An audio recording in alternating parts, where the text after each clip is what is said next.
Bismillahirrahmanirrahim. Assalamualaikum warahmatullahi wabarakatuh. Innal hamdalillah nahmaduhu wa nasta'inuhu wa nastaghfiruh wa na'udzu billahi min shururi anfusina wa sayyiati a'malina. من يهده الله فلا مضل له ومن يضلل فلا هادي له أشهد أن لا إله إلا الله وحده لا شريك له وأشهد أن محمدا عبده ورسوله صلى الله عليه وعلى آله وأصحابه ومن سار على نهجه وتمسك بسنته إلى يوم الدين وسلم تسليما كثيرا. أما بعد,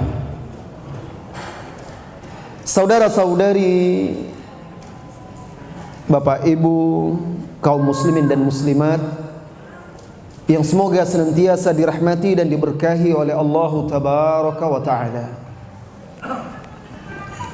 Sungguh nikmat yang sangat besar, karunia yang tiada terkira, ketika Allah Subhanahu wa Ta'ala melimpahkan keimanan kepada seorang manusia. Karena keimanan, wahai saudara-saudari kaum muslimin dan muslimat, merupakan jaminan keselamatan dunia dan akhirat. Jaminan izzah warif'ah, kemuliaan, kejayaan di dunia dan di akhirat. Maka seyogyanya kita bersyukur kepada Allah Subhanahu wa Ta'ala. Keimananlah yang menyatukan kita di ruangan ini. Keimananlah yang membuat kita bersaudara. Bahkan keimananlah yang mengikat antara Anda dengan pasangan Anda. Tanpa itu, maka barangkali Anda tidak akan bertemu dengannya. Semoga Allah Subhanahu wa Ta'ala menjadikan keimanan itu indah di dalam hati dan jiwa kita. Semoga Allah Subhanahu wa Ta'ala juga menjadikan kita benci kepada kefasikan dan maksiat serta kekufuran. Salawat dan salam untuk Nabi kita Muhammad sallallahu alaihi wasallam, suri tauladan, contoh bagi setiap mukmin. Bagaimana seharusnya seorang mukmin mewujudkan keimanannya. Beliaulah sebaik contoh bagi kita. Oleh karena itu, ketika Allah Subhanahu wa Ta'ala berfirman, laqad kana lakum fi Rasulillahi uswatun hasanah, sungguh pada diri Rasulullah sallallahu alaihi wasallam itu ada suri tauladan yang baik. Allah kaitkan setelah itu, liman kana yarjullaha wal yawmal akhir. Allah kaitkan dengan keimanan kepada Allah, keimanan kepada hari akhir. Suri tauladan bagi siapa? Bagi orang-orang yang beriman, mengharapkan pertemuan dengan Allah dan hari akhir. Petang hari ini kita beri judul pertemuan kita, buktikan keimananmu. Karena keimanan, wahai saudara-saudari, bukan sekedar yel-yel dan slogan.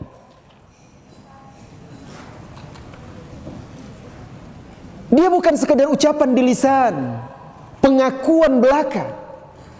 Sebagaimana yang sudah kita pelajari, keimanan itu adalah sesuatu yang kita ikrarkan dengan lisan, kita yakini dengan hati kita, dan kita wujudkan dengan anggota badan kita. Keimanan, wahai saudara-saudari, butuh pembuktian.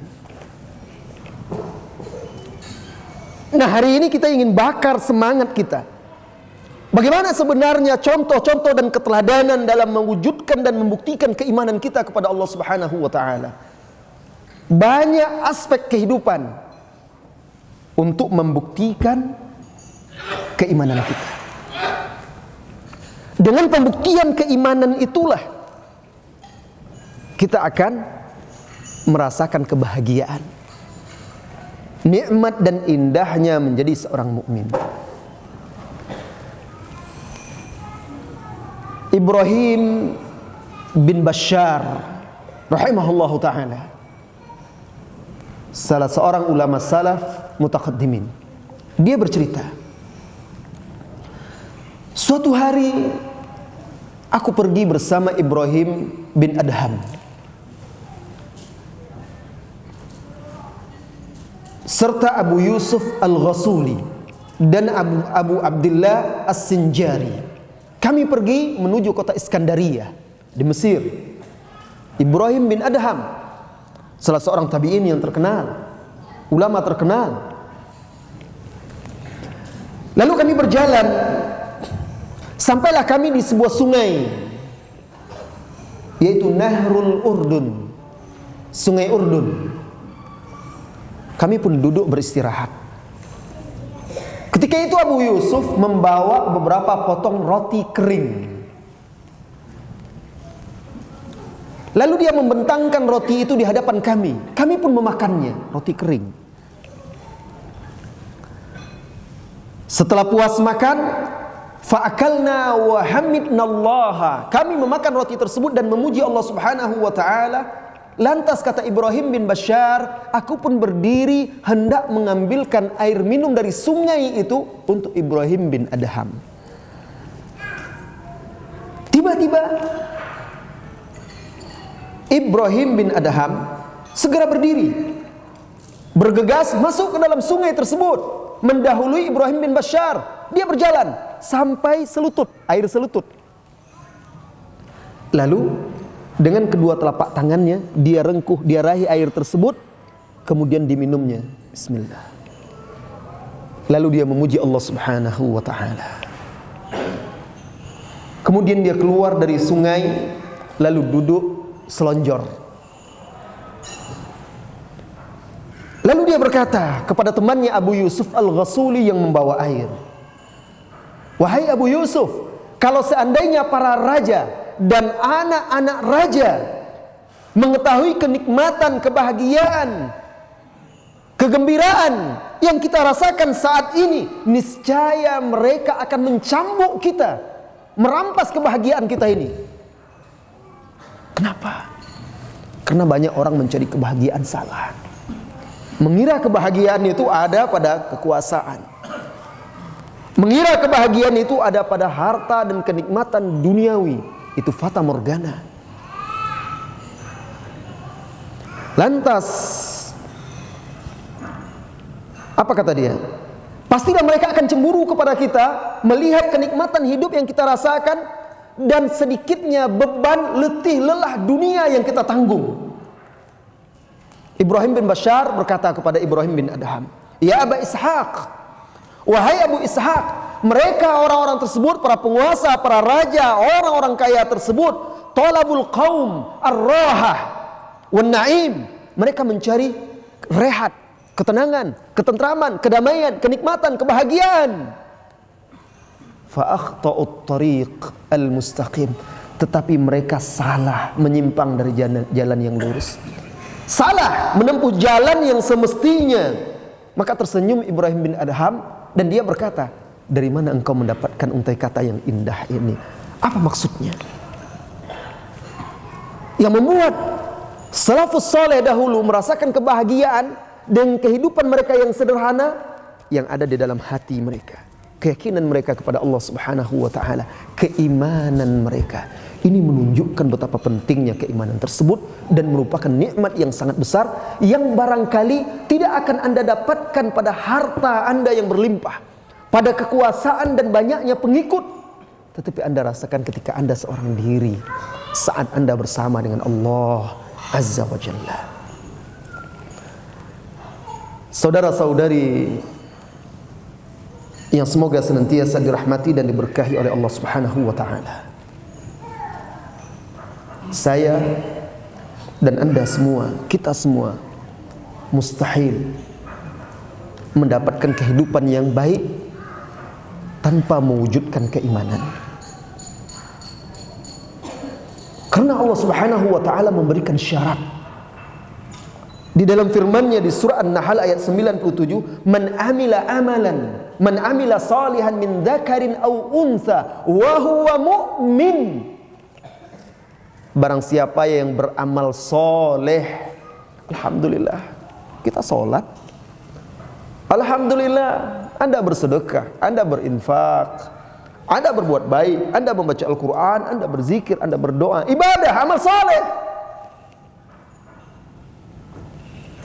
Barang siapa yang beramal soleh, man amila solihan min dzakarin aw untha, baik pria maupun wanita, wa huwa mu'min, tapi syaratnya dia itu mukmin. Ketika dia salat, dia betul-betul mukmin, mengimani salatnya.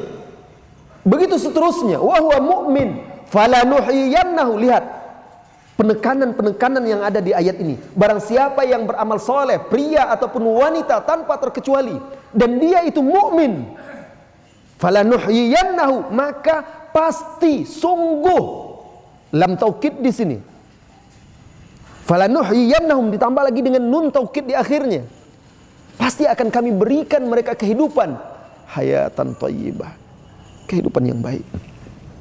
Apalagi yang diharapkan oleh manusia. Banyak orang yang salah jalan di sini.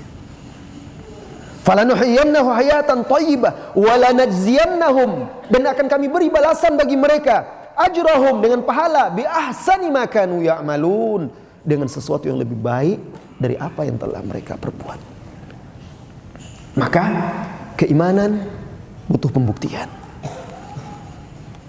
Di sini nanti saya akan berikan contoh-contoh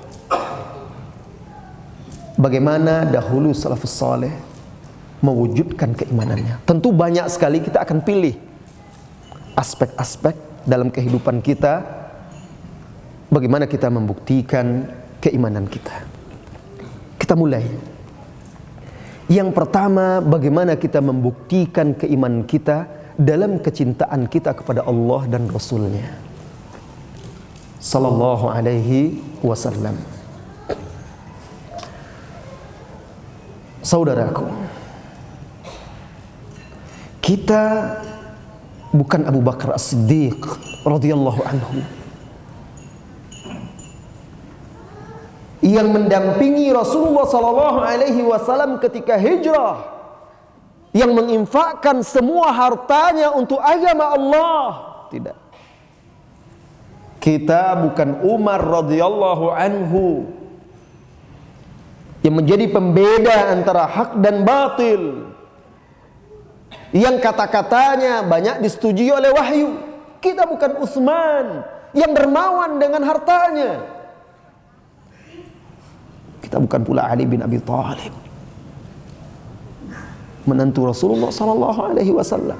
Kita bukan Bilal, Ammar, Khabbab, sahabat-sahabat lain yang merasakan siksa untuk menegakkan agama ini. Tidak, kita bukan Bilal pula yang mengumandangkan azan dahulu pertama kali. Kita bukan siapa-siapa, tetapi ada kebanggaan pada diri kita. Karena di dalam hadis yang sahih diriwayatkan oleh Imam Muslim, Rasulullah sallallahu alaihi wasallam bersabda, Inna min ashaddi ummati hubban li, sesungguhnya di antara manusia yang paling cinta kepadaku, nasun yakununa min ba'di atau ya'tuna min ba'di, yaitu orang-orang yang datang sesudahku, yawadduna an yarawni bi ahlihi wa malih, Mereka sangat ingin bersua, melihat, bertemu denganku, sekalipun harus berkorban dengan harta dan keluarganya. Barangkali kita tanya diri kita, termasukkah kita orang ini? Rasulullah Sallallahu Alaihi Wasallam membanggakannya. Rasulullah Sallallahu Alaihi Wasallam mengatakan, di antara orang-orang atau umatku yang sangat cinta kepadaku adalah orang-orang yang datang sesudahku. Bukan di zaman beliau Sallallahu Alaihi Wasallam. Mereka adalah orang yang sangat cinta kepadaku, sangat ingin bertemu denganku, sekalipun harus berkorban dengan hartanya, dengan keluarganya. Ada harapan kita, sekalipun kita bukan generasi sahabat. Hanya saja ini saat kita untuk mengoreksi, memuhasabah diri kita. Kita lihat, apakah ada kerinduan kita untuk bertemu dengan Rasulullah Sallallahu Alaihi Wasallam. Kerinduan seperti sebatang pohon korma yang menangis tatkala Rasulullah Sallallahu Alaihi Wasallam meninggalkannya, sehingga dia terisak-isak menangis. Kalaulah tidak dipeluk oleh Rasulullah Sallallahu Alaihi Wasallam, akan terdengar rintihannya sampai hari kiamat. Adakah kerinduan kita seperti seorang sahabat Thauban? Suatu ketika Rasulullah Sallallahu Alaihi Wasallam mendengar isak tangis. Thauban, engkaukah itu? Bala ya Rasulullah. Benar wahai Rasulullah Sallallahu Alaihi Wasallam. Apa yang membuatmu menangis? Wahai Rasulullah Sallallahu Alaihi Wasallam, setiap kali aku pergi meninggalkanmu, kembali kepada keluargaku, berkumpul dengan anak istriku, aku teringat kepadamu, aku rindu, dan aku tidak tahan untuk berpisah denganmu. Maka aku bergegas menemuimu. Tatkala aku sudah dekat denganmu, aku pun teringat kelak di hari kiamat engkau berada di tempat yang sangat tinggi, di Jannatul Firdaus Al-A'la. Sementara aku takut tidak bisa bertemu denganmu lagi. Allahu Akbar. Apakah ada kita merasakan seperti itu? Atau seperti seorang sahabat yang suatu malam dia menemani Rasulullah Sallallahu Alaihi Wasallam, membantu Rasulullah Sallallahu Alaihi Wasallam berwudu. Lalu Rasulullah Sallallahu Alaihi Wasallam berkata kepada dia, Ya Rabi'ah, sal. Wahai Rabi'ah, silahkan minta apa yang engkau inginkan.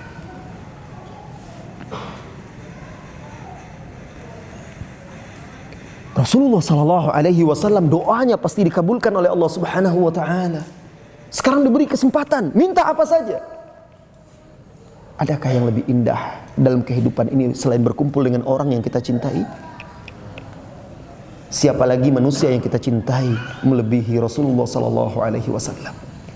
Maka permintaannya cuma satu, uridu murafaqataka fil jannah. Aku ingin mendampingimu di sorga ya Rasulullah Sallallahu Alaihi Wasallam. Awa ghairu dzalika ya Rabi'ah. Silakan minta yang lain dari itu ya Rabi'ah. Tidak ada permintaanku selain itu ya Rasulullah Sallallahu Alaihi Wasallam. Kalau begitu, bantu aku dengan memperbanyak sujud. Tetap harus ada pembuktian. Tidak cukup dengan doa Rasulullah Sallallahu Alaihi Wasallam. Rasulullah katakan kepada dia Sallallahu Alaihi Wasallam, fa'inni alaika bikathratis sujud. Bantu doaku dengan memperbanyak sujud. Harus ada ibadah, taqarrub, usaha untuk mendekatkan diri kepada Allah Azza wa Jalla. Nah, saudari wanita muslimah, saudara kaum muslimin yang semoga senantiasa dirahmati dan diberkahi oleh Allah Subhanahu wa taala. Bagaimana cinta kita kepada Rasulullah sallallahu alaihi wasallam? Apakah sudah benar terbukti kita mendahulukan Rasulullah sallallahu alaihi wasallam, Allah dan Rasulnya, daripada diri kita, keluarga kita, hawa nafsu dan syahwat kita, kepentingan-kepentingan duniawi kita? Ataukah syahadat yang kita ucapkan, syahadah Muhammad Rasulullah sallallahu alaihi wasallam, tidak meresap dan mengakar di dalam jiwa kita, sehingga di hadapan kita ada pilihan antara mematuhi Rasulullah sallallahu alaihi wasallam atau hasrat-hasrat duniawi yang bertentangan dengan tuntunannya? Mana yang kita pilih? Kadang masih ada yang bersandiwara, ada yang berpura-pura. Lihat salafus saleh, lihat para sahabat, bagaimana mereka membuktikan cinta mereka. tidak ada yang membuat mereka bahagia, tidak ada yang membuat mereka tentram dan tenang kecuali kalau tahu Rasulullah sallallahu alaihi wasallam aman dan selamat. Dan tidak ada yang lebih mereka dahulukan kecuali Rasulullah sallallahu alaihi wasallam. Saudariku wanita muslimah, ambil contoh seorang wanita Al-Ansariyah. Tatkala pasukan Rasulullah sallallahu alaihi wasallam pulang dari Ma'rakah, dari peperangan Uhud, wanita ini menanti kepulangan suaminya, ayah dan saudaranya yang ikut berperang bersama Rasulullah sallallahu alaihi wasallam.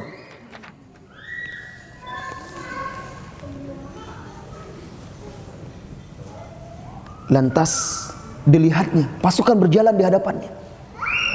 Setiap dia bertemu dengan kaum muslimin memberitahukan kepada dia bahwa ayahnya telah gugur, suaminya gugur, saudara laki-lakinya gugur. Bayangkan saudariku wanita muslimah, jika sampai berita seperti itu kepada anda, anak anda, suami anda, orang tua anda, apa yang terjadi pada diri anda? Keimanan seseorang diuji ketika itu. Tidak ada sedikit pun kegusaran pada dirinya, tidak ada kecemasan, tidak ada tindakan-tindakan histeris dan lain segala macamnya yang dilakukan oleh banyak wanita di zaman sekarang yang lemah iman. Setiap orang menyampaikan berita musibah yang menimpa ayah, suami dan saudaranya, yang ditanyanya malah Rasulullah sallallahu alaihi wasallam.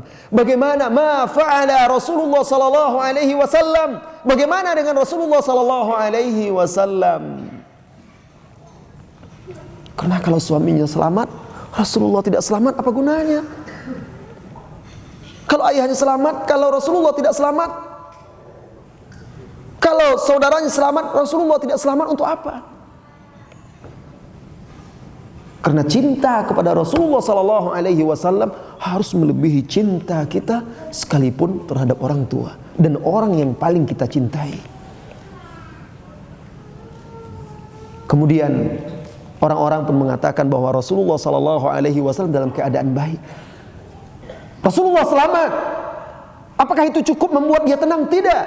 Bahkan dia bertanya, mana dia Rasulullah sallallahu alaihi wasallam, tunjukkan aku. Tidak tenang dia sampai dia betul-betul bisa melihat Rasulullah sallallahu alaihi wasallam. Lalu tampaklah Rasulullah sallallahu alaihi wasallam, itu dia Rasulullah sallallahu alaihi wasallam.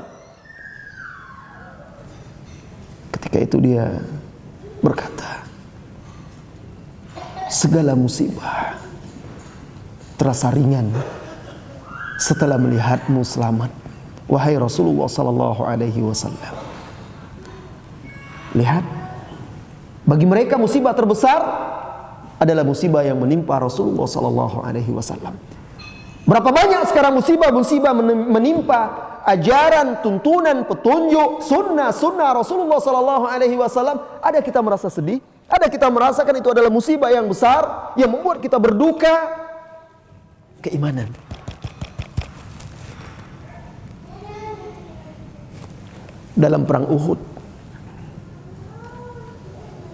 Dalam perang Uhud, wahai saudaraku, yang semoga senantiasa dirahmati dan diberkahi oleh Allah Subhanahu wa taala,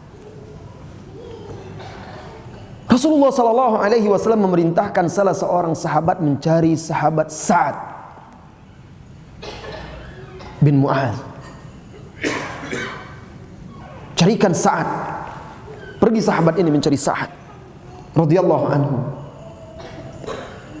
Lalu dia dapati Sa'ad ini sedang tergeletak, terbaring bersama mayat-mayat, jasad-jasad musuh. Napasnya sudah tersengal-sengal satu-satu.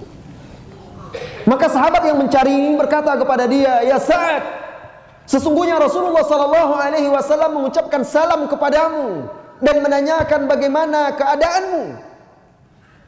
Sa'ad menjawab salam Rasulullah sallallahu alaihi wasallam. Katakan kepada Rasulullah sallallahu alaihi wasallam, sampaikan salamku dan katakan kepadanya bahwa aku telah mendapatkan apa yang dijanjikan oleh Rabbku. Dan sampaikan salamku kepada kaumku, katakan kepada mereka, la udra lakum in khalusa syai'un ila Rasulillah sallallahu alaihi wasallam wa indakum ainun tatruf.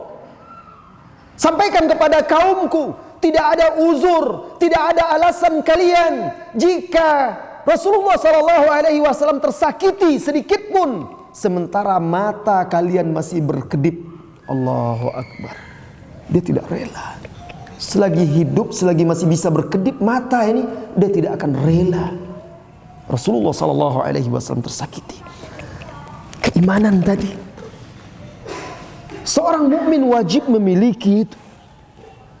Kita sekarang tidak bersama Rasulullah sallallahu alaihi wasallam, tetapi kita bersama ajarannya, kita bersama agamanya, kita bersama tuntunan dan petunjuknya.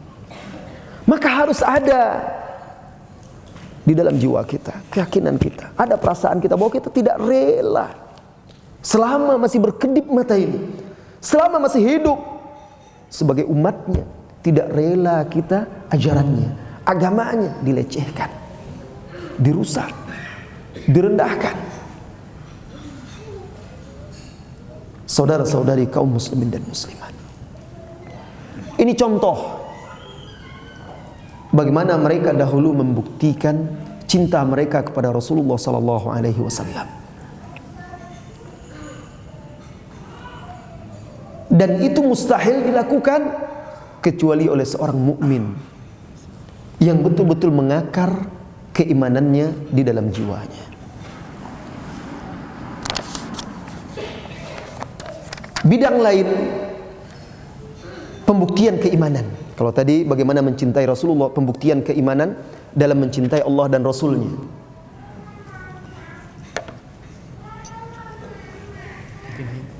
Ya. Sekarang bagaimana pembuktian keimanan kita dalam menjaga iffah, kesucian kita.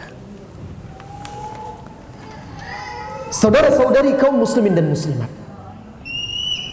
kita hidup di zaman penuh dengan syahwat dan syubhat. Fitnah-fitnah syahwat dan syubhat bertubi-tubi, berkesinambungan, menerpa, menghantam benteng keimanan setiap mukmin. Maka seorang mukmin dituntut untuk membuktikan kesejatian keimanan dia, kebenaran keimanannya, sidqu imanihi, dalam menghadapi godaan-godaan syahwat. Apakah betul-betul dia beriman kepada Allah Subhanahu wa taala? Menjaga kesucian diri atau iffah itu diperintahkan oleh Allah Subhanahu wa taala dan juga Rasulullah sallallahu alaihi wasallam. Oleh karena itu Allah Subhanahu wa taala memerintahkan orang yang belum bisa menikah untuk menjaga kesuciannya, kesucian dirinya dari zina. Wal yasta'fif man la yajidu, dan hendaklah man lam yajidu nikah, dan hendaklah menjaga kesucian orang yang belum sanggup membiayai pernikahan sampai Allah memberikan kesanggupan kepada mereka. Oleh karena itu pula Rasulullah sallallahu alaihi wasallam mengajarkan kepada para pemuda untuk menikah, untuk menjaga kesucian dirinya. Jika tidak sanggup, belum bisa membiayainya, maka berpuasa. Itu semua dalam rangka menjaga kesucian. Oleh karena itu Allah Subhanahu wa taala dan Rasulnya sallallahu alaihi wasallam memerintahkan para wanita berhijab, berjilbab, menutup aurat dalam rangka menjaga kesucian dirinya, kesucian saudara-saudaranya, kesucian keluarganya. Oleh karena itu Allah Subhanahu wa taala memerintahkan kita untuk menundukkan sebagian pandangan kita, baik pria dan wanita. Menundukkan sebagian pandangannya apabila melihat sesuatu yang diharamkan. Untuk apa? Menjaga kesucian diri. Apalagi di zaman yang penuh dengan godaan-godaan dunia seperti sekarang ini. Nah, di dalam Al-Quran ada contoh dan teladan bagaimana keimanan membentengi seseorang dari godaan syahwat. Ketahuilah wahai saudaraku, di zaman sekarang ini khususnya untuk orang yang sudah mengaji, itu godaan yang paling berat, godaan yang paling berat godaan wanita. Maaf ibu-ibu, godaan terberat suami Anda, anak-anak muda Anda di zaman sekarang setelah dia mengaji belajar agama, godaan wanita, bukan duit.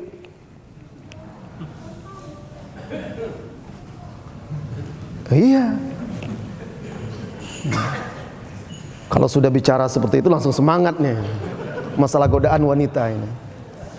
Karena syaitan itu, wahai saudara-saudari kaum muslimin dan muslimat, apabila dia tidak sanggup lagi menyesatkan seseorang itu, dia sudah belajar akidah, bagaimana dia mau menyimpangkannya berbuat syirik?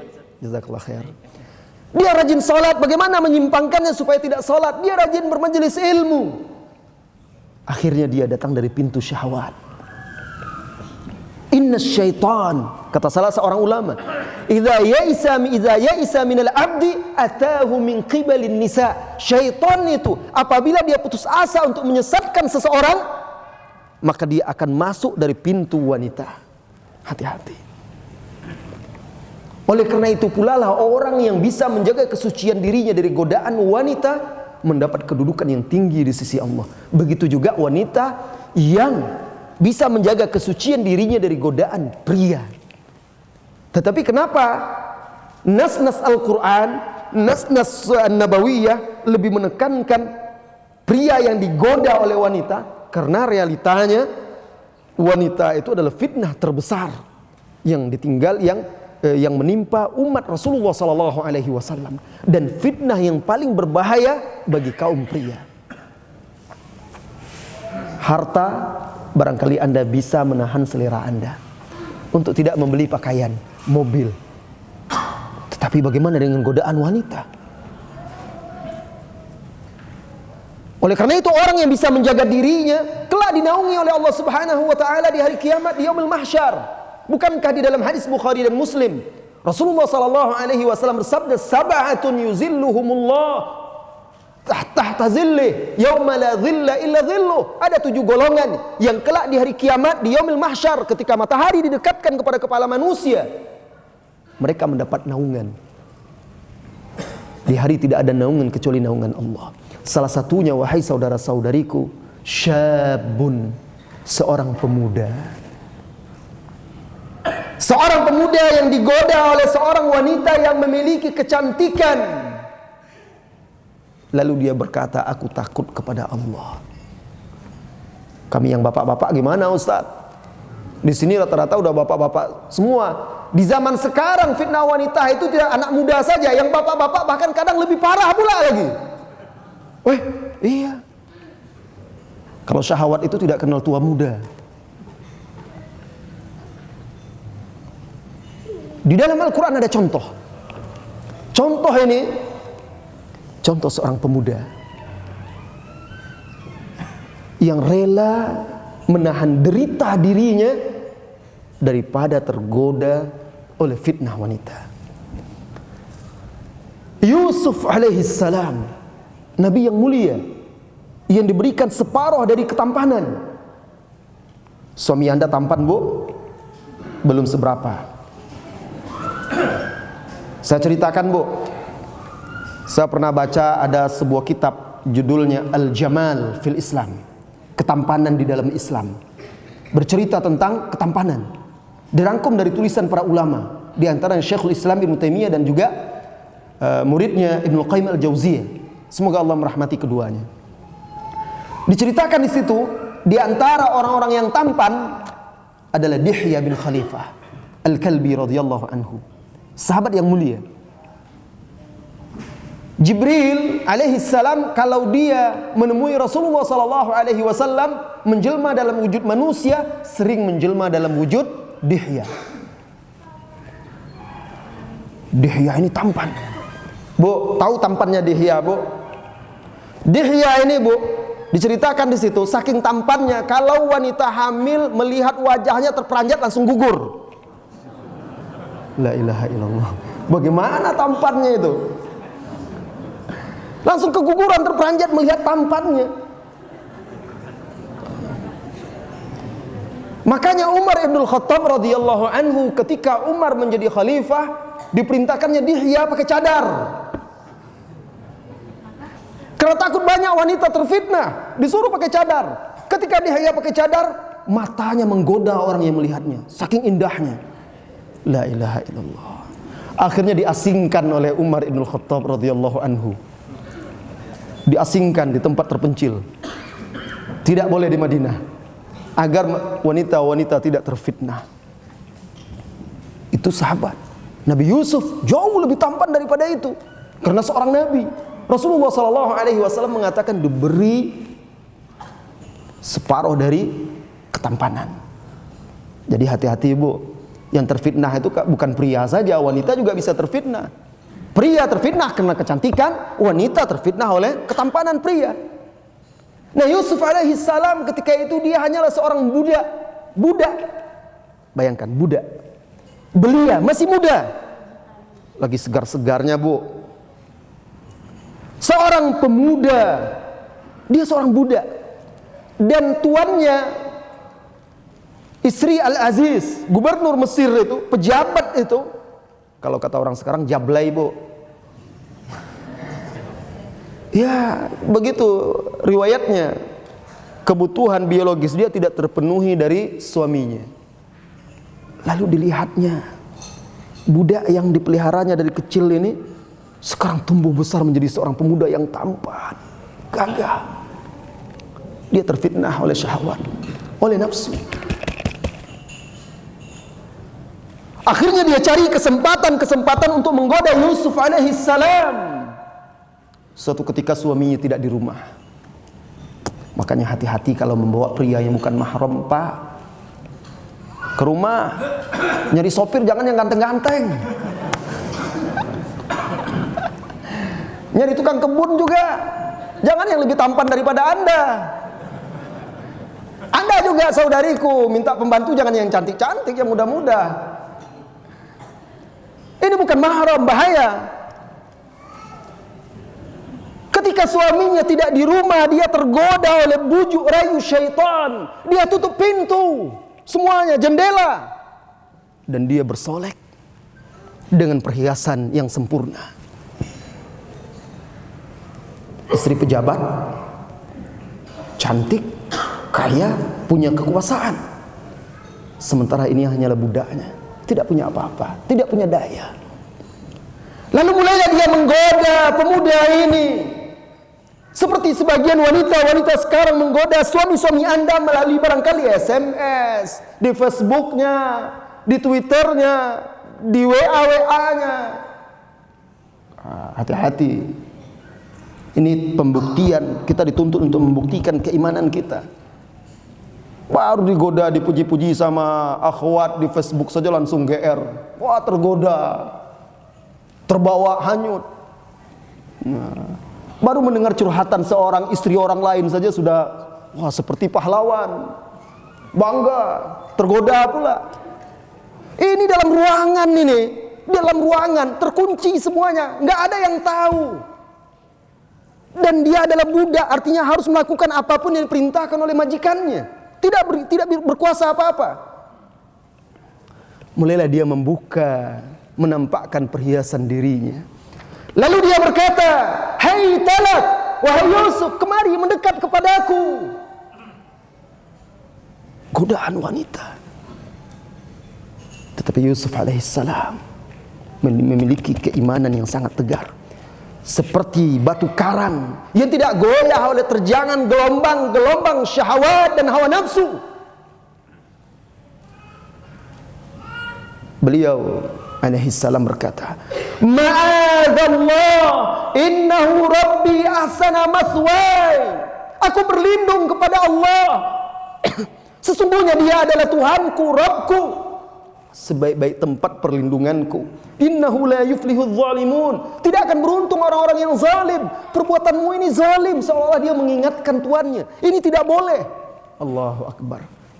Keimanan ketika itu terwujud, terbukti.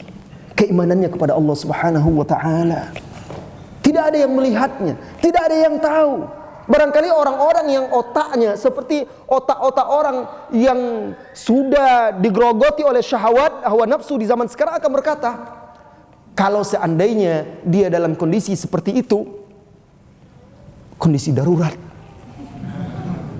habis ini majikannya, nggak ada yang tahu lagi, dan kan dia masih muda, belum bisa menjaga dirinya. Mungkin seperti itu. Tetapi keimanan tidak demikian. Bahkan wahai saudaraku, Nabi Yusuf alaihi salam, dia berdoa kepada Allah Subhanahu wa taala, qala rabbis sijnu ahabbu ilayya mimma yad'unani ilaih. Wahai Tuhanku, penjara lebih aku sukai daripada godaan-godaan wanita-wanita itu dan ajakan-ajakan mereka kepadaku. Lihat, rela dia di penjara. Bayangkan, biarlah aku di penjara. Ya Allah, berdoa dia merasa akan lebih aman di sana.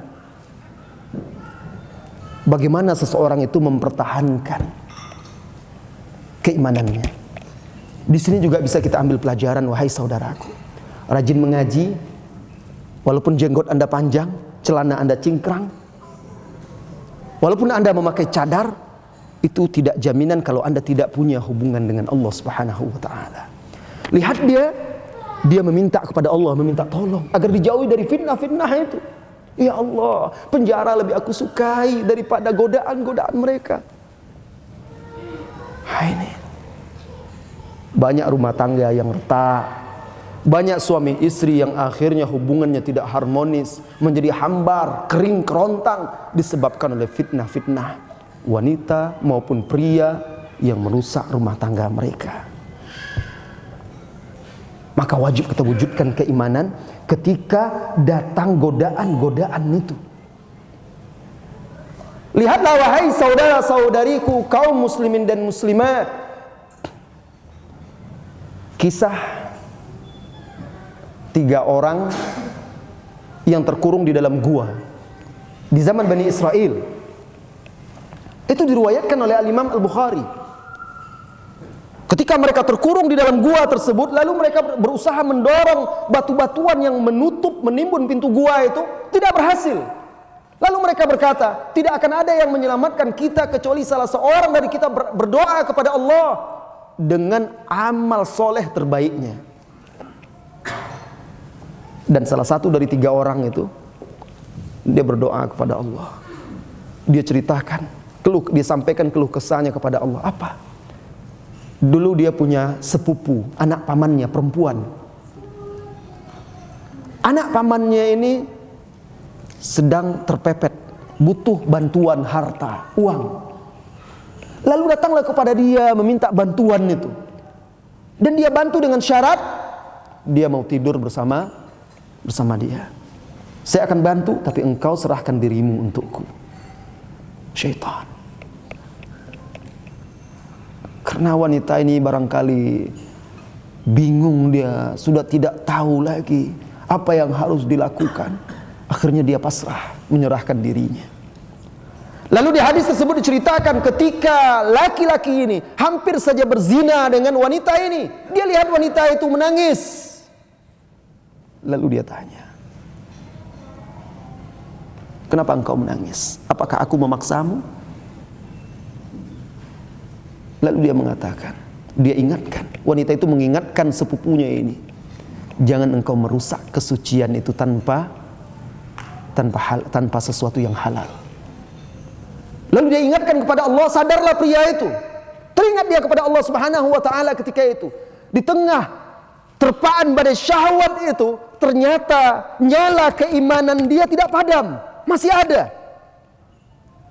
Ketika itu keimanan itu pun kembali terang. Sadar dia, terperanjat dia, kaget, teringat kepada Allah Subhanahu wa taala. Lalu dia tinggalkan wanita itu dan dia serahkan harta itu untuk wanita itu. Dia lari, bertaubat kepada Allah Subhanahu wa taala.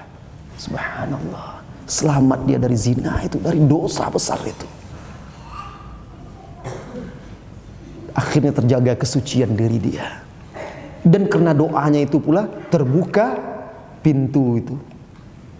Artinya apa yang dilakukannya itu dia hampir saja terjerumus dalam perbuatan zina. Dia sudah berkholwat, bahkan hampir saja berzina. Sadar dia, bertobat, dia tinggalkan karena takut kepada Allah, karena keimanan dia.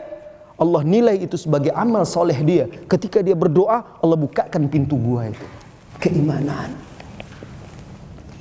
Kita butuh hari ini, zaman sekarang, membuktikan keimanan kita terhadap godaan-godaan syahwat ini. Begitu juga engkau wahai saudariku wanita muslimah. Saudara-saudari kaum muslimin dan muslimat yang semoga senantiasa dirahmati dan diberkahi oleh Allah Subhanahu wa taala. Itu tentang pembuktian keimanan dalam menjaga kesucian diri. Kita berpindah tentang pembuktian keimanan di bidang pengorbanan. Al-badal wa tadhiyah, pengorbanan terhadap agama Allah Subhanahu wa taala. Bagaimana seorang mukmin semestinya berkorban untuk agama Allah Subhanahu wa taala. Karena banyak seseorang mengira bahwa dia telah berkorban kepada Allah Subhanahu wa taala, apakah itu sudah benar atau belum? Dan bagaimana semestinya pengorbanan yang hakiki tersebut? Baik, saudara-saudari kaum muslimin dan muslimat. Dulu para sahabat, mereka berkorban untuk agama Allah Subhanahu wa taala dengan apa yang mereka miliki. Begitu juga tabi'in.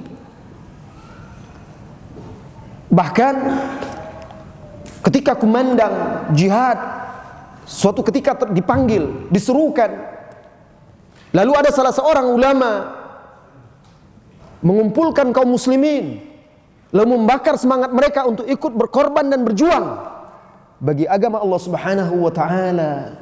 Datanglah seorang wanita.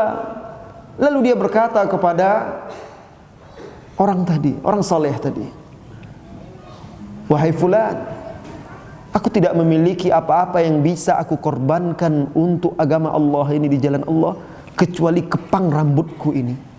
Ternyata rambutnya sudah dipotongnya, yang panjang itu dipotong dan dikepangnya. Lalu dia katakan, "Ikatkan di tali kekang kuda kalian. Jadikan dia sebagai tali kekang kuda." Dia ingin ada sesuatu yang diberikannya di jalan Allah Subhanahu wa taala. Dulu salafus saleh kalau dia tidak dapat sesuatu yang bisa dikorbankan di jalan Allah, dia menangis sedih.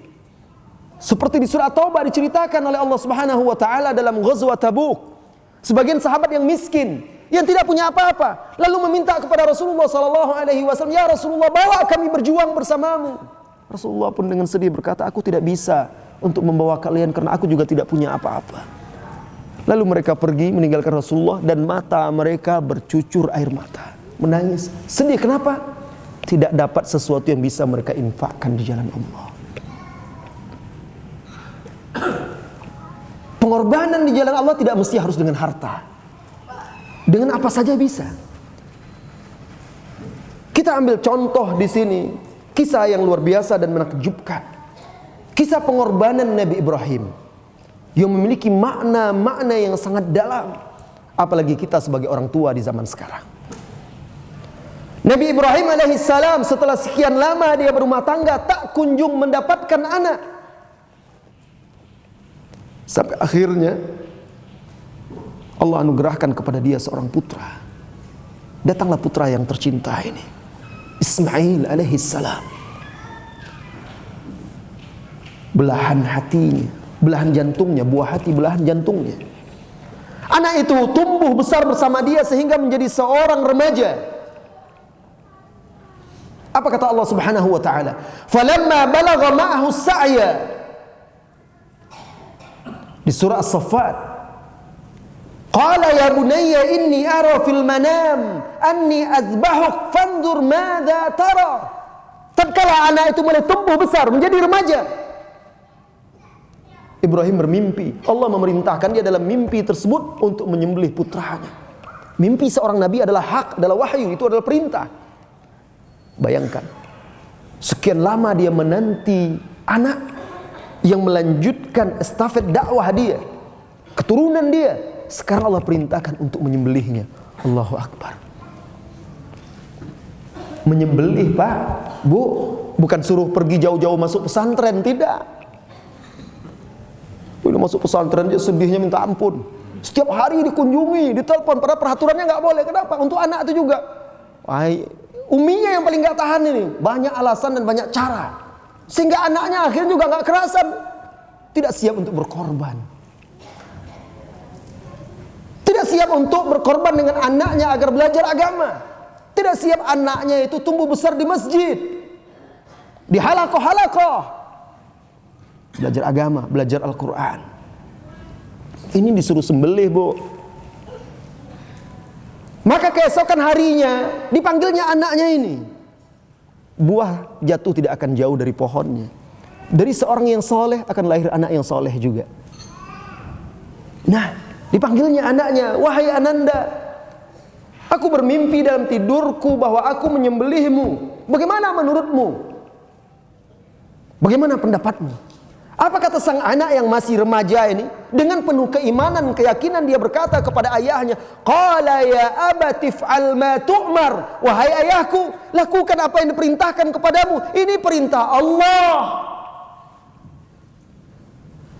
Orang tua sekarang, anak dimasukkan pesantren, giliran anak mengingatkan dia, ya baca Quran. Oh kamu ini masih kecil nyuruh-nyuruh baca Quran. Sana ngurojaah hafalannya, dia baca Quran. Anaknya disuruh ngapalin Quran, dia malah sibuk baca Quran. Diingatkan anaknya masalah sholat, masalah ini, malah marah kepada anaknya. Ini anaknya. Anak yang baik mendukung orang tuanya untuk taat dan patuh kepada Allah. Lihat Ismail alaihissalam membantu ayahnya untuk menjalankan perintah Allah dengan penuh keyakinan. Wahai ayahanda, lakukan apa yang diperintahkan kepadamu. Satajiduni insyaallah minas sabirin. Engkau akan dapatkan aku nih, seorang anakmu ini, termasuk orang-orang yang sabar dalam menjalankan perintah Allah. Betapapun berat pengorbanan ini. Mereka belum tahu ini apakah betul-betul mau diganti oleh Allah. Yang jelas Allah perintahkan sembelih. Nabi Ismail juga nggak tahu kalau nanti digantikan dengan domba. Tidak, dia tidak tahu, itu perkara gaib. Yang penting sekarang adalah menjalankan perintah Allah. Kita nggak pernah tahu bagaimana ke depan. Saya kalau berhijab nanti bagaimana, dapat apa ya? Saya begini bagaimana? Kita harus tanamkan kepada anak-anak kita dalam menjalankan perintah Allah itu harus ikhlas. Itu harus ditanamkan. Nah, kalau saya begini nanti keuntungannya apa? Begini, begitu. Itu dulu yang dipikirkan. Pengorbanan dalam agama haruslah dikedepankan, harapan kita di akhirat nanti. Nah, seorang hamba dalam kehidupan ini dituntut untuk berkorban. Mustahil Anda mengaku beriman sampai Anda berkorban, baik besar maupun kecil, dengan apa yang Anda miliki. Terkadang wahai saudariku, Anda harus rela berkorban ditinggal oleh suamimu. Suamimu hendak mengaji, belajar agama, mencari nafkah, memenuhi kebutuhan keluarga. Terkadang wahai suami juga Anda harus rela berkorban agar istrimu bisa mengaji juga. Nah, Anda juga harus rela berkorban, berpisah dengan anakmu agar dia bisa belajar agama. Banyak pengorbanan-pengorbanan yang dituntut dari kita. Kemudian tibalah saat itu anaknya dibaringkan. Bayangkan, dibaringkan dan pisau ini sudah siap. Ayah menyembelih anaknya.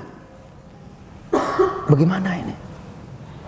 Tetapi dengan penuh ketaatan, ketulusan dia lakukan itu. Bagaimana pengorbanan kita untuk agama Allah? Siap kita mengorbankan anak kita? Bukan untuk disembelih, bukan Pak. Siap kita mewakafkan dia di jalan Allah. Ini anakku ya Allah, aku siapkan dia menjadi hambamu yang soleh dan taat. Ini anakmu ya Allah, ini anakku ya Allah, hambamu. Aku siapkan dia menjadi hambamu yang akan menegakkan tauhid, menegakkan agamamu. Ini anakku ya Allah, aku infakkan dia di jalan Allah untuk berjuang demi agamamu. Siap kita? Seperti Nabi Ibrahim juga berkorban.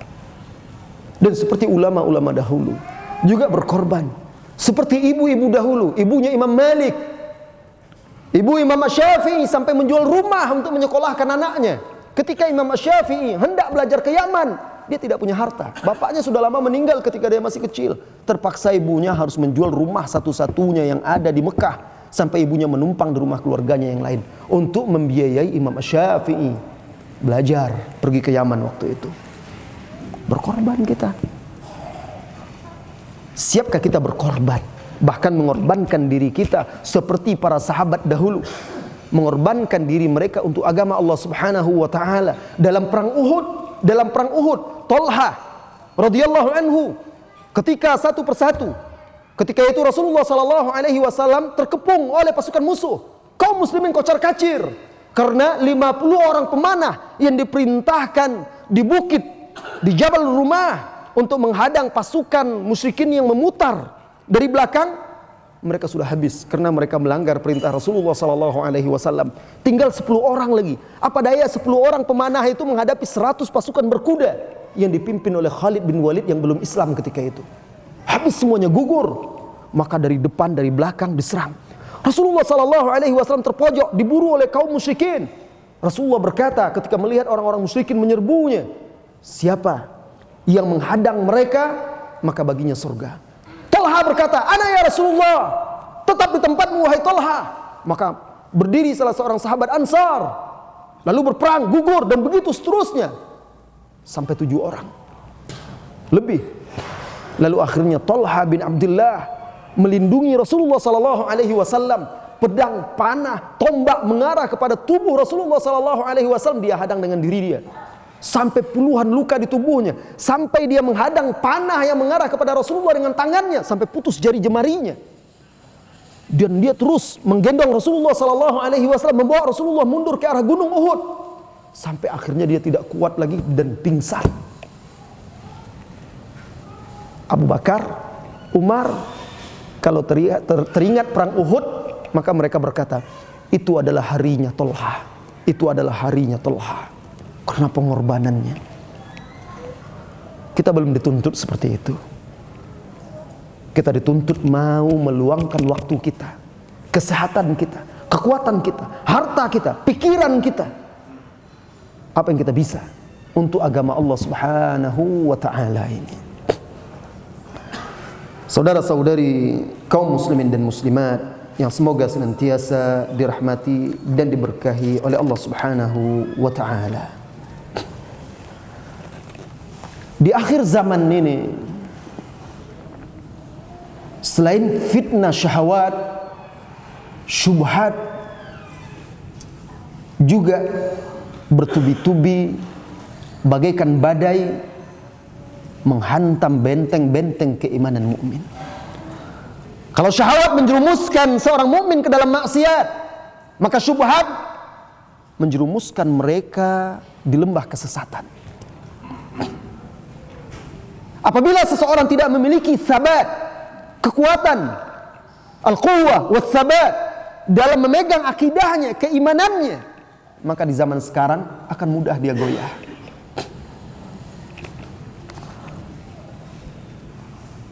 Ada di Pekanbaru, sekarang berdiri ada rumah makan Persia, rumah makan orang Iran, yang buat orang Iran.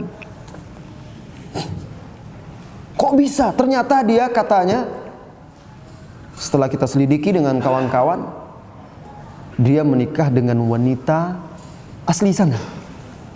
Kita selidiki lagi, ternyata wanita ini dahulu sudah pernah menikah pula dengan seorang Nasara dan murtad. Padahal dia muslim.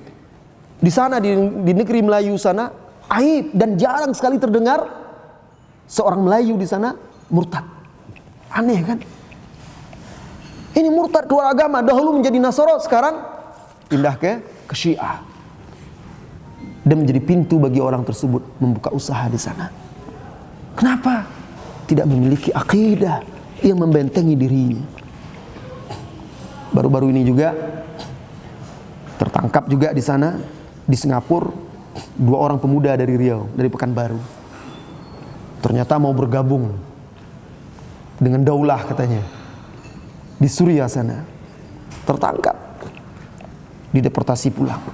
Anak Pekanbaru, anak muda-muda semuanya. Semangat-semangatnya itu. Nah, kenapa? Karena tidak memiliki manhaj yang kuat, keimanan yang kuat, pemahaman akidah yang kokoh. Ketika keimanan, akidah, manhaj seseorang itu sabit, kokoh, maka dia tidak tergoyahkan oleh terpaan-terpaan syubhat. Berbagai macam bentuk pemahaman, pemikiran yang sesat menyesatkan tidak akan sanggup menggoyahkannya. Walaupun harus membuat diri dia tersiksa, dia akan pertahankan agamanya. Lihat para penyihir-penyihir di zaman Fir'aun, seorang raja kafir. Ketika mereka melihat kebenaran yang dibawa oleh Nabi Musa alaihissalam, tatkala mereka menentang Musa alaihissalam dengan sihir-sihir mereka, lalu dikalahkan oleh Musa dengan mukjizat yang diberikan oleh Allah Subhanahu wa taala, mereka ahli sihir. Mereka tahu yang mereka hadapi ini bukan penyihir, bukan ilmu sihir. Lalu mereka beriman kepada Nabi Musa dan apa yang dia bawa, beriman kepada Allah. Fir'aun ketika tahu menghukum mereka. Awalnya penyihir-penyihir ini meminta, ketika dipanggil oleh Fir'aun, mereka meminta harta dunia. Apa kata mereka? Di dalam surah Al-A'raf, "Inna lana la ajran in kunna nahnul ghalibin." Hai Fir'aun, jika kami menang melawan Musa, beri kami upah. Naam, kata Fir'aun, "Ya wa innakum laminal muqarrabin." Kalau kalian berhasil menang, kalian akan menjadi orang-orang yang istimewa di sisiku. Terjadilah pertarungan antara yang hak dan batil itu. Kekuatan Ar-Rahman melawan kekuatan Syaitan. Maka sirna kebatilan tersebut, maka tampaklah kebenaran tersebut. Setelah mereka beriman, melihat itu, kata Allah di dalam surat Al-A'raf, "Faulqiya as-saharatu sajidin." Setelah mereka melihat kebenaran yang dibawa oleh Nabi Musa itu, maka mereka tersungkur sujud. Qalu, mereka berkata, "Amanna bi rabbil alamin." Kami beriman dengan Rabb semesta alam. Mereka campakkan tongkat-tongkat sihir mereka. Rabbi Musa wa Harun, Tuhannya Musa dan Harun, kami beriman kepadanya. Marah Fir'aun. Apa kata dia? "Amantum qabla an adzana lakum." Apakah kalian beriman kepada dia sebelum aku izinkan? Aku ini Tuhan kalian. Aku belum izinkan, ngapain kalian beriman? Ini adalah makar kalian, karena kalian hendak mengusir penduduk kota ini. Aku akan cincang tangan kalian, aku akan cincang kaki-kaki kalian, kemudian aku akan salib diri kalian. Diancam oleh Fir'aun. "La uqatti'anna aydiyakum wa arjulakum min khilaf, thumma la usallibannakum ajmain." Diancam, dicincang, dipotong kaki, tangan, dan disalib. Apa jawab mereka? Lihat, ketika keimanan sudah mendarah daging, maka tidak ada lagi ketakutan. Kata mereka, "Qalu inna ila rabbina munqalibun." Kata mereka, sesungguhnya kami pasti kembali kepada Tuhan kami. Cepat atau lambat, kami pasti akan kembali. Apalagi yang kami akan takuti. Dunia ini betapapun panjangnya akan berakhir. Dunia ini betapapun indahnya akan sirna. Maka tidak ada artinya dibandingkan keimanan mereka. Silakan wahai Fir'aun, lakukan apa yang telah engkau putuskan. Engkau hanya bisa memutuskan dalam kehidupan dunia ini, kata mereka dengan gagah berani. Dan juga seperti istri Fir'aun, wahai saudariku wanita muslimah, Asia, ketika ketahuan dia beriman kepada Allah dan mengikuti Nabi Musa, maka Fir'aun murka. Wanita yang semulanya adalah ratu di sana, yang memiliki dayang-dayang yang banyak, diikat, dirantai, kaki tangannya ditarik ke arah yang berlawanan. Dengan penuh ketenangan, keyakinan, dia berdoa kepada Allah Subhanahu wa taala. Meminta kepada Allah Subhanahu wa taala saat dia meregang nyawa, tangan kakinya ditarik. Dia berdoa kepada Allah Subhanahu wa taala, Rabbi ibnili. Ya Allah, bangunkan untukku, buatkan untukku, dirikan untukku indaka di sisimu baitan fil jannah, sebuah rumah di surga di sisimu. Wa najjini min fir'aun wa amalihi wa najjini minal qaumidz zalimin. Selamatkan aku dari Fir'aun, selamatkan aku dari perbuatannya, selamatkan aku dari orang-orang yang zalim. Maka dia menghembuskan nafasnya yang terakhir meninggalkan dunia dengan senyuman. Asiyah binti Fir'aun dengan penuh kesabaran, ketegaran, mempertahankan akidahnya. Di zaman sekarang begitu murahnya keimanan itu bisa dibeli. Hanya dengan ketampanan, hanya dengan sedikit harta, ada orang-orang yang rela menukarkan agamanya, akidahnya, manhajnya. Maka kita harus banyak belajar, menuntut ilmu, menggali akidah kita agar tidak mudah goyah dan terpedaya. Saudari wanita muslimah, saudara yang semoga senantiasa dirahmati dan diberkahi oleh Allah Subhanahu wa taala. Terakhir, karena ada tanya jawab kan? Sebenarnya masih banyak bidang-bidang aspek kehidupan yang bisa menjadi pembuktian keimanan kita. Tapi terakhir ini sangat penting, maka saya akan tampilkan pembuktian keimanan dalam sidqul ukhuwah, kebenaran ukhuwah kita, persaudaraan kita. Apa yang mengumpulkan kita di ruang ini kalau bukan ikatan ukhuwah Islamiyah? Tetapi seringkali kehidupan kecintaan yang berlebihan kepada dunia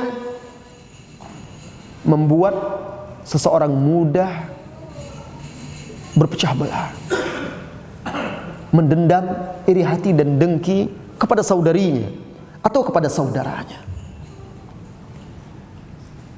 Padahal Allah Subhanahu wa taala sudah melimpahkan nikmat yang besar ketika menjadikan kita bersaudara. Tidak ada lagi persaudaraan yang lebih indah daripada persaudaraan agama ini. Persaudaraan darah tidak akan berguna di yaumil qiyamah kalau tidak diiringi dengan persaudaraan agama. Persaudaraan agama akan bermanfaat kelak di hari kiamat sekalipun tidak ada hubungan darah. Kelak di hari kiamat saudara-saudaranya lah yang akan menyelamatkan dia jika dia dicampakkan ke dalam neraka karena sebagian dosa-dosanya yang belum diampuni oleh Allah Subhanahu wa taala atau belum sempat bertaubat. Maka saudara-saudaranya ini memohon izin kepada Allah agar bisa mengeluarkan mereka dari neraka. Orang-orang sebagaimana di dalam Sahih Muslim, orang-orang yang dahulu salat bersama kami, ya Rabb, mana mereka? Ikhwanuna, saudara kami yang dahulu salat bersama kami, saudara kami yang dahulu berpuasa bersama kami. Allah izinkan mereka mengeluarkan persaudaraan ukhuwah. Tapi apabila persaudaraan itu tidak di jalan Allah, bukan karena Allah, maka al-akhillau yauma'idzin ba'duhum li ba'din adu. Orang yang saling mencintai di dunia kelak di akhirat akan saling bermusuhan satu sama lainnya, illal muttaqun, kecuali orang-orang yang bertakwa. Bagaimana keimanan itu kita buktikan dalam persaudaraan kita? Saudara-saudari kaum muslimin dan muslimat yang semoga senantiasa dirahmati dan diberkahi oleh Allah Subhanahu wa taala.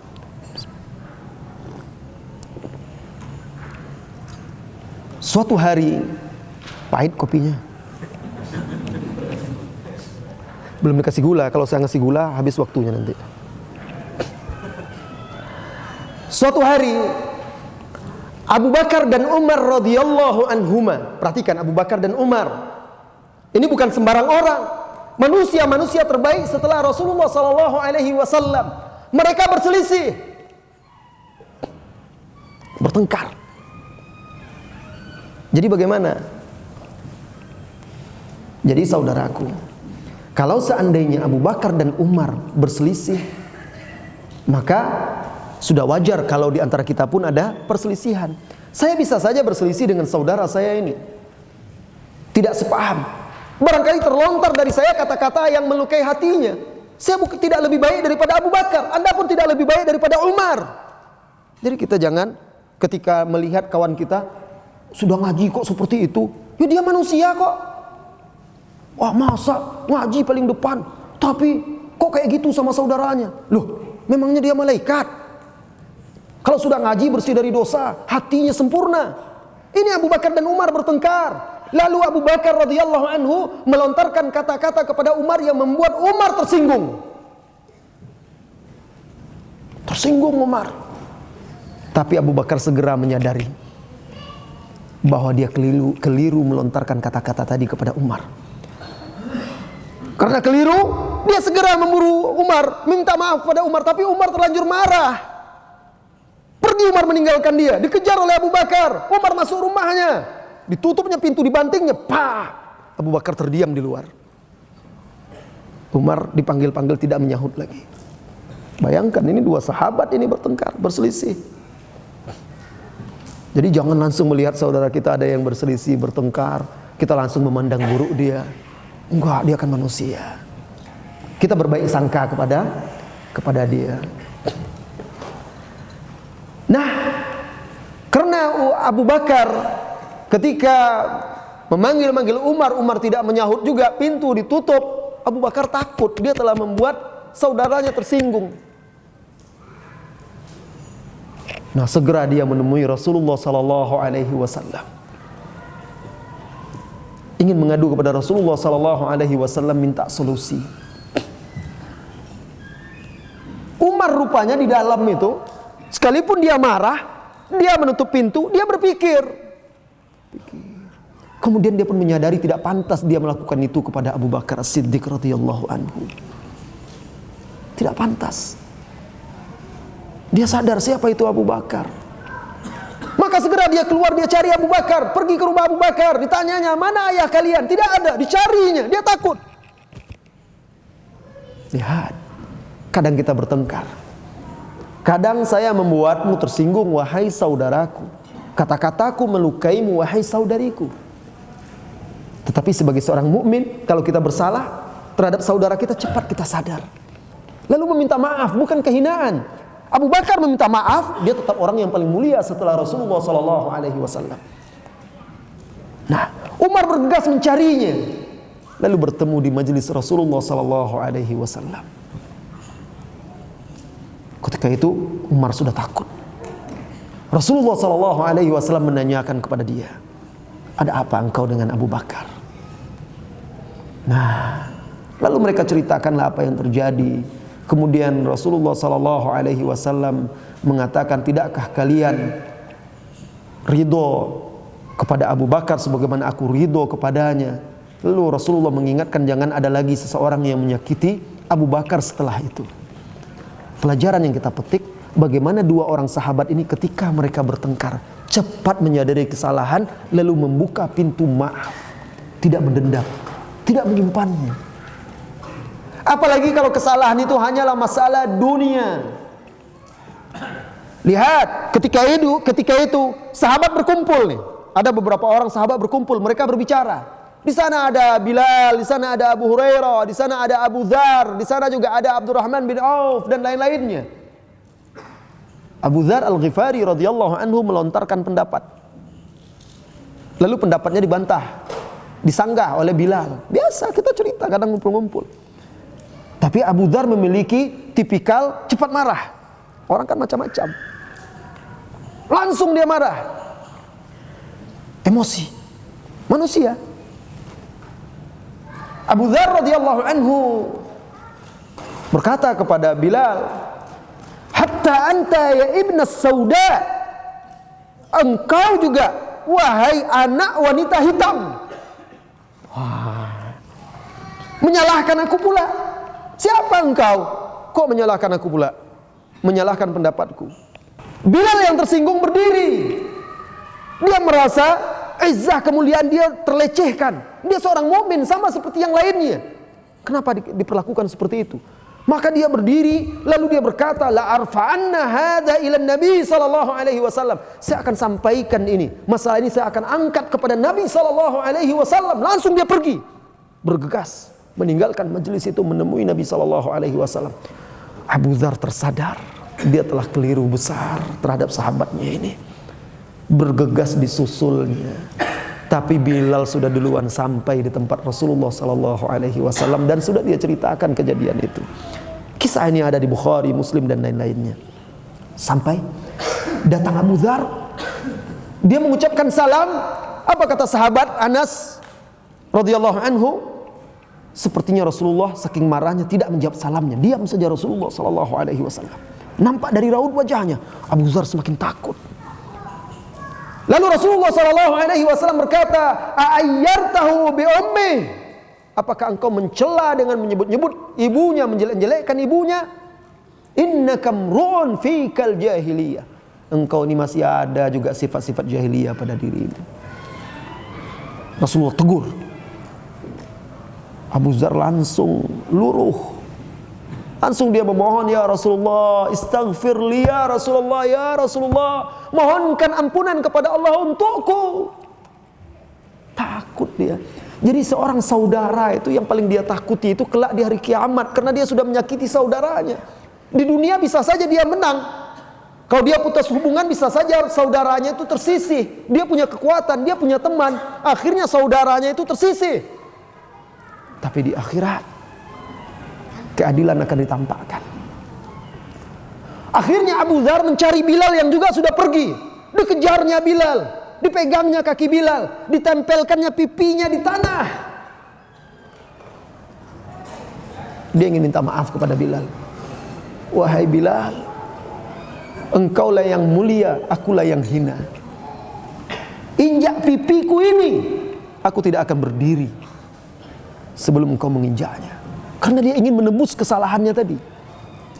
Bilal juga seorang sahabat, seorang saudara, dia tak akan mungkin pula melakukan itu. Direngkuhnya pundak saudaranya, diangkatnya, dan mereka pun saling berpelukan, tangis-tangisan, saling memaafkan. Indahnya persaudaraan. Kita kadang sampai bertahun-tahun, berbulan-bulan, berminggu-minggu tidak tegur sapa, padahal datang ke majelis yang sama juga ngaji. Aneh, guru sama juga. Mana sifat pemaaf kita? Mana bukti keimanan kita sebagai orang yang dipersaudarakan oleh Allah Subhanahu wa taala? Innamal mu'minuna ikhwah. Kenapa? Yang ini ada gulanya. Ini lebih banyak. Innamal mu'minuna ikhwah. Sesungguhnya seorang mukmin itu bersaudara. Dan engkau wahai saudariku begitu juga. Lihatlah bagaimana istri-istri Rasulullah sallallahu alaihi wasallam. Antara Aisyah radhiyallahu anha dengan Zainab radhiyallahu anha terjadi pertengkaran. Tetapi tetap Aisyah memuji Zainab ini, menyebut kebaikan-kebaikannya. Tidak ada dendam, tidak ada kesumat. Mereka saling memaafkan, saling berlapang dada. Ini pembuktian keimanan kita yang akan menjaga persatuan kita, membuat kita menjadi umat yang kuat dan kokoh. Baiklah saudara-saudari kaum muslimin dan muslimat, keimanan butuh pembuktian. Banyak hal yang harus kita buktikan, yang menunjukkan syahadat kita sudah benar atau tidak. Maka mari kita pelajari hakikat keimanan itu, lalu kita wujudkan dalam kehidupan kita sehari-hari. Ketika itu kita akan merasakan manis dan nikmatnya keimanan. Dzaqa ta'mal iman. Seseorang itu benar-benar merasakan manis dan nikmatnya iman. Atau dalam hadis lain, salatun man kunna fihi wa man kunna fihi wajada bihinna halawatal iman. Ada 3 perkara, barang siapa yang memilikinya, dia akan mendapatkan, merasakan manis dan nikmatnya sebagai seorang mukmin. An yakunallaha wa rasulahu ahabba ilaihi. Hendaklah Allah dan Rasulnya lebih dia cintai dari dirinya min nafsihi. Wa an yuhibba akhahu la yuhibbuhu illa lillah. Dan hendaklah dia mencintai saudaranya karena Allah. Wa an yakraha an ya'uda ilal kufri ba'da an anqadhahu Allah kama yakrahu an yuqdhafa finnar. Hendaklah dia benci kemaksiatan, benci kekufuran setelah Allah menyelamatkannya, sebagaimana dia benci dicampakkan ke dalam neraka. Lihat 3 pilar ini menjadikan Allah lebih dia cintai, Allah dan Rasulnya lebih dia cintai dari dirinya sendiri. Mencintai saudaranya karena Allah, benci kepada kemungkaran, kemaksiatan, kekufuran yang barangkali pernah dilakukannya setelah Allah beri dia hidayah, sebagaimana dia takut dicampakkan ke dalam neraka. Maka Anda akan merasakan kebahagiaan dan indahnya menjadi seorang mukmin. Waktu yang tersisa kita gunakan untuk bertanya jawab. Iya Pak Idham ya? Iya, silahkan pertanyaannya bagaimana caranya? Akhwat, langsung aja. Boleh langsung atau saya kertas karena iya, pertanyaan bebas.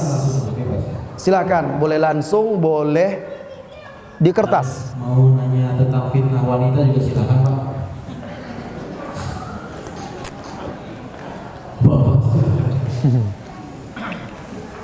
Kalau ibu mau nanya fitnah tentang lelaki juga silakan. Ada satu pertanyaan dari Ustaz Nakas.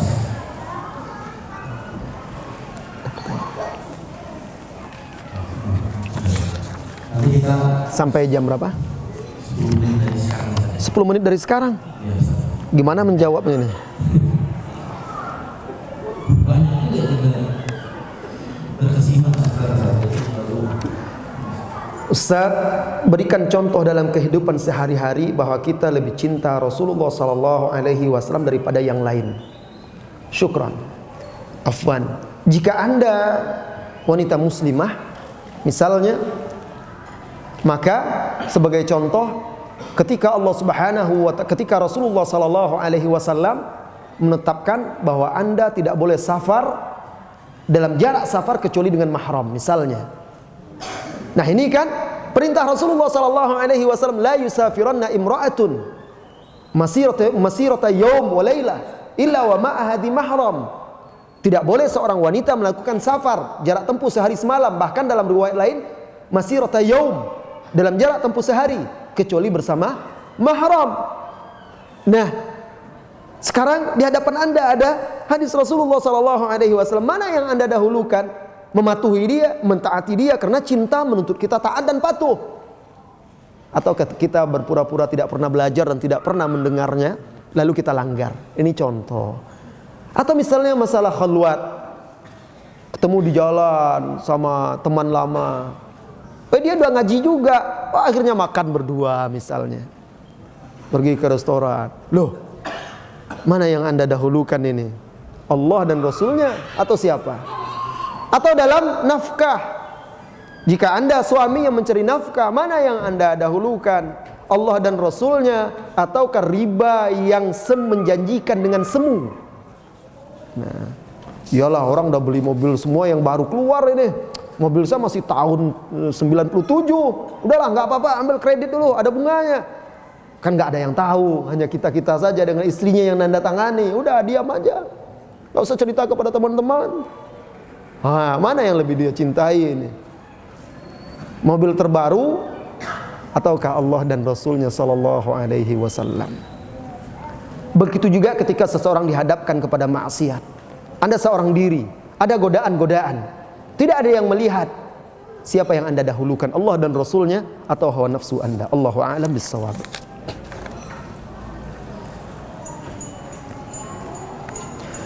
Pak Ustadz, bagaimana cara kita ikut menjaga anak laki-laki dan wanita kita dari fitnah yang membawa mereka ke dalam kemaksiatan? Apakah memang seharusnya kita segera mencarikan jodoh-jodoh untuk mereka, mengingat mereka memang sudah waktunya menikah, mengingat usianya yang sudah cukup menikah? Anda kan sudah tahu waktunya menikah, kata Anda sudah waktunya menikah, usianya sudah cukup, apalagi?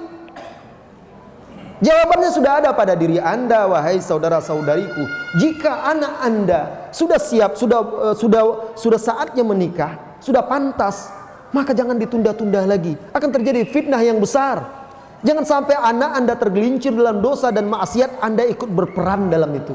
Carikan dia jodoh, istri yang salihah, wanita yang salihah. Carikan pemuda yang beragama dan berakhlak.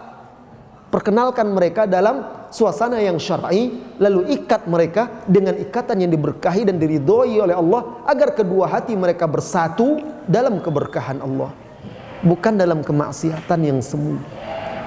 Kalau memang sudah saatnya menikah, nikahkan.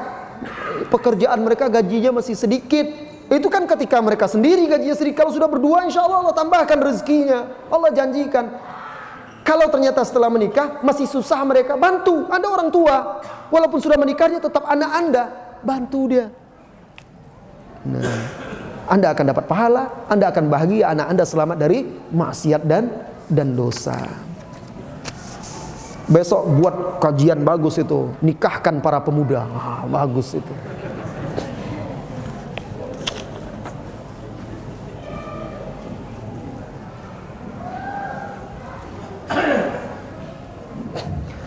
Ada seorang ustazah yang mengatakan bahwa sesungguhnya yang paling ganteng di dunia ini adalah Nabi Adam, bukan Nabi Yusuf. Karena Nabi Adam diciptakan Allah dengan tangannya sendiri. Apakah itu betul, Ustaz? Kan Nabi Yusuf disebutkan diberi separuh ketampanan, bukan seluruh ketampanan. Rasulullah SAW menjelaskan Nabi Yusuf diberi syatrul jamal, sebagian dari ketampanan. Kalau siapa yang paling tampan, la syakka, tidak diragukan lagi, tentu Rasulullah SAW, karena dia yang terbaik, dia yang paling mulia, dia pemimpin para nabi dan rasul alaihi salatu wassalam. Bagaimana jika tukang AC yang mau menservis AC di rumah kita masuk kamar, sedangkan istri di rumah cuma sendiri, ataupun hanya berdua dengan anak perempuan yang masih kecil? Ya, kalau kondisinya seperti itu, dia bisa tunggu di ruang tengah, di ruang tamu. Nah, nanti bagaimana hilang harta dan segala macam? Ya kuncilah dan segala macam, kan diawasi. Atau usahakan orang itu dijanjikan buat waktu, janji pas Anda ada di rumah, ketika istri Anda ada yang menemani. Anda harus tahu, manusia itu terkadang dia tidak ada niat jahat, tetapi ketika ada kesempatan, syaitan menggoda. Servis AC misalnya, mungkin dia tidak hendak melakukan maksiat dengan istri Anda, tetapi bisa jadi dia mau merampok misalnya, mau mencuri. Bisa jadi dia berpura-pura menjadi tukang servis AC. Dia sudah lama mengintai rumah Anda, dia tahu Anda butuh tukang servis AC, dia datang.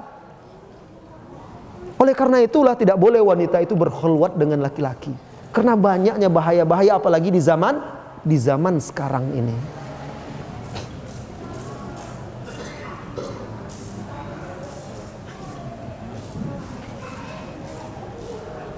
Bagaimana menasihati ikhwan yang sudah ikut ngaji tapi masih ngerokok?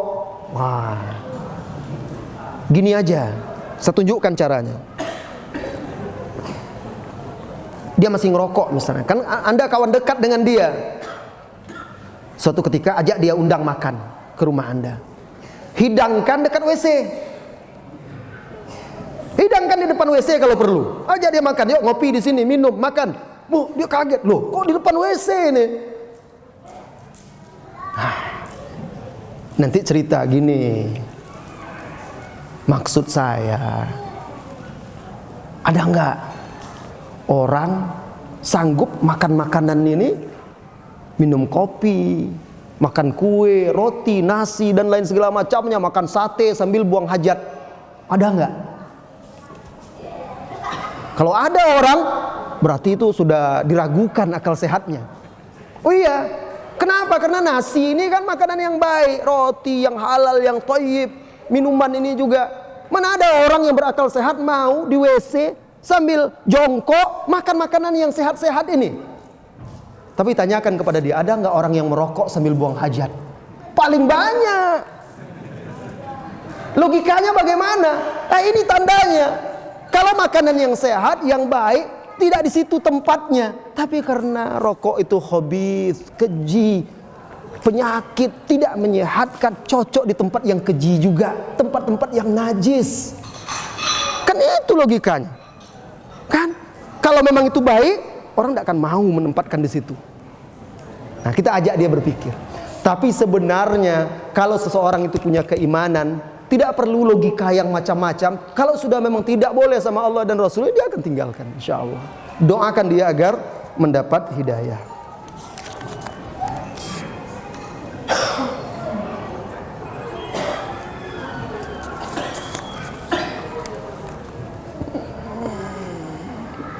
Halalkah kita melukai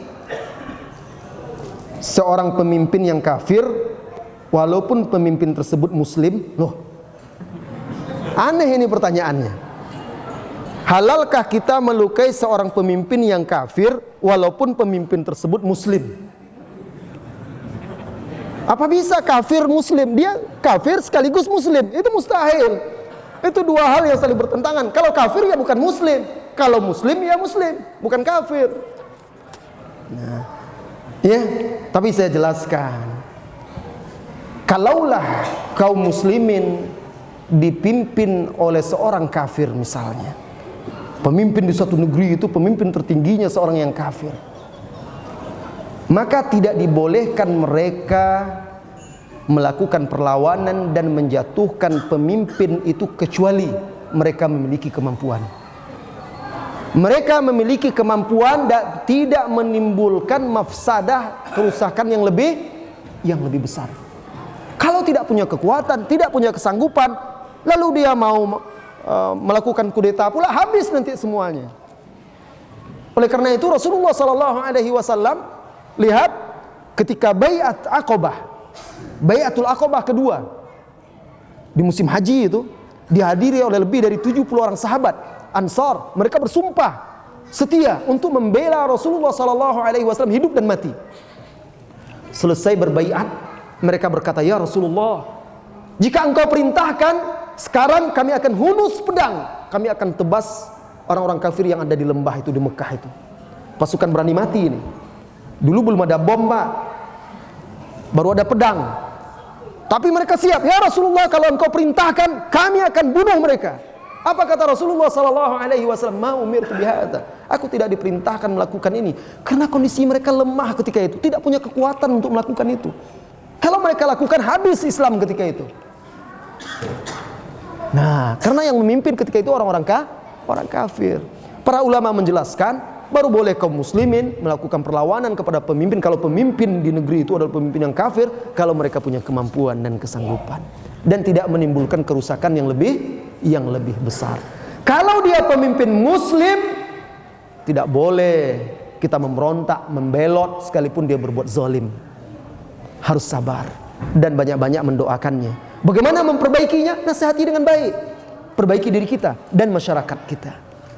Lalu banyak berdoa kepada Allah Subhanahu wa ta'ala.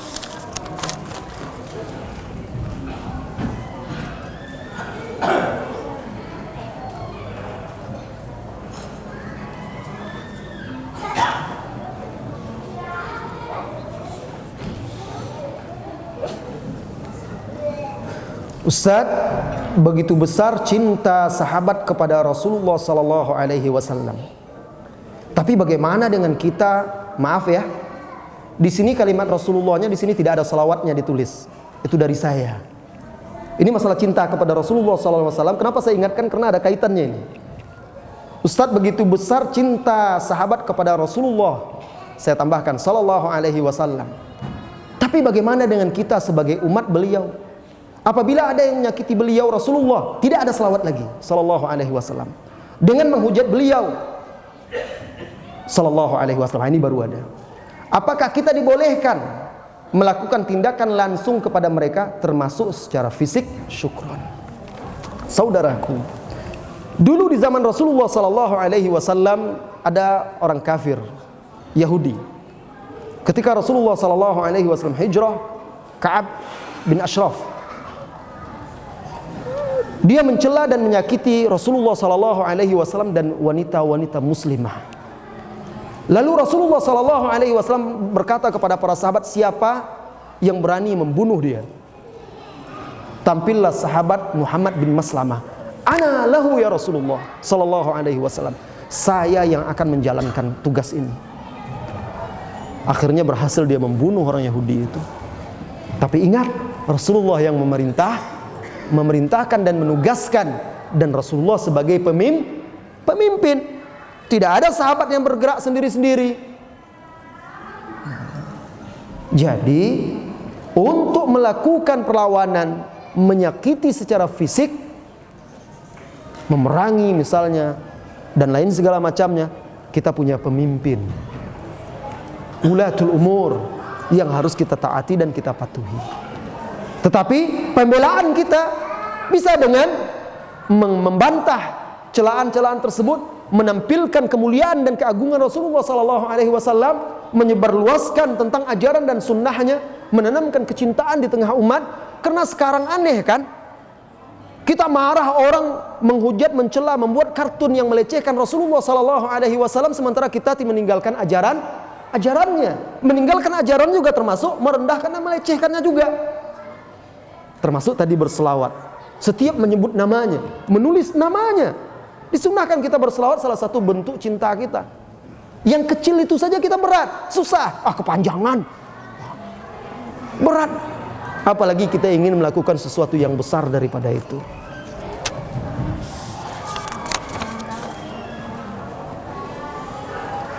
Adakah doa khusus dari orang tua untuk anak yang ingin masuk pondok pesantren agar Allah selalu menjaganya? Ya Allah, luluskanlah anak saya di pesantren dan jagalah dia. Tidak ada doa khusus, wahai ayah, wahai ibu. Terserah doa saja dengan bahasa Anda, bahasa Jawa, bahasa Sunda, bahasa Jakarta, bahasa apa saja, minta kepada Allah dengan khusyuk. Dalam sujud Anda di sepertiga malam terakhir, doakan anak Anda agar mereka menjadi pemimpin bagi orang-orang yang bertakwa dan penyejuk mata Anda. Jadi gini Ustaz, setiap kali saya ingin melakukan ibadah atau amal baik, tapi pikiran saya seperti berkecamuk. Seperti ada dua sisi yang di pikiran saya. Pertama mengatakan, ayo kerjakan, ini kesempatan untuk mencari pahala dan ridhonya. Tapi pikiran kedua mengatakan, ayo lo, mau ria ya? Mau pamer ya? Mau terlihat baik ya di depan orang lain? Pikiran kedua ini selalu mengancam saya dengan haria seperti ini. Takut dicap munafik oleh Allah Ta'ala. Sehingga tidak jarang saya mengurungkan niat untuk berbuat baik, beribadah tersebut, karena saya takut dicap riya atau munafik oleh Allah Subhanahu wa Ta'ala. Bersambung ke sebelah. Pertanyaannya adalah, apakah wajar pikiran-pikiran yang ada di kepala saya ini? Apa yang sebaiknya saya lakukan saat muncul pikiran saya itu? Jazakallahu khairan. Wa iyyaka jazakallahu ya akhi. Saudaraku, memang seperti itulah dalam diri kita. Ada malaikat. Sejak kita lahir, setiap Bani Adam itu ketika dilahirkan, maka Allah takdirkan dia didampingi oleh seorang malaikat dan jin qarin. Syaitan qarin. Malaikat inilah yang mengajak dia kepada kebaikan, mendorong, memotivasi dia, membisikkan kebaikan. Syaitan ini yang berusaha membisikkan keburukan, memalingkan dia dari kebaikan. Sehingga terkadang seperti ada perang batin. Istilahnya perang batin, antara iya atau tidak. Syaitan ini sangat profesional Pak Bu. Dari zaman Nabi Adam sampai sekarang kerjanya hanya menyesatkan orang. Banyak cara yang bisa dia buat, sudah dicoba semuanya, ahli. Kadang-kadang dipujinya Anda, disanjungnya, muncul perasaan bangga. Kadang-kadang seolah perasaan takut ria. Akhirnya Anda tidak jadi beribadah. Hati-hati. Ketika Anda merasakan itu, maka lakukan ibadah itu, lalu berlindung kepada Allah dan tekadkan hati untuk ikhlas. Jauhkan bisikan-bisikan syaitan. Kalau masih banyak juga, berdoa kepada Allah, berlindung. A'udzubillahi minasyaitonirrajim min hamadihi wa nafthihi wa nafathih. Berlindung kepada Allah Subhanahu wa Ta'ala dari bisikan-bisikan, tiupan-tiupan, godaan-godaan syaitan kepada diri kita, dan terus lakukan amal itu. Insya Allah akan diterima oleh Allah Subhanahu wa Ta'ala. Bagaimana waktunya habis? Ini masih ada pertanyaan, mungkin bisa nanti disimpan dahulu, ditabung. Baik saudara-saudari semuanya, sampai di sini dahulu. Wassallallahu wasallam ala nabiyyina Muhammadin walhamdulillahi rabbil alamin. Subhanakallahu wa bihamdika asyhadu an la ilaha illa anta astaghfiruka wa atubu ilaik. Assalamualaikum warahmatullahi wabarakatuh.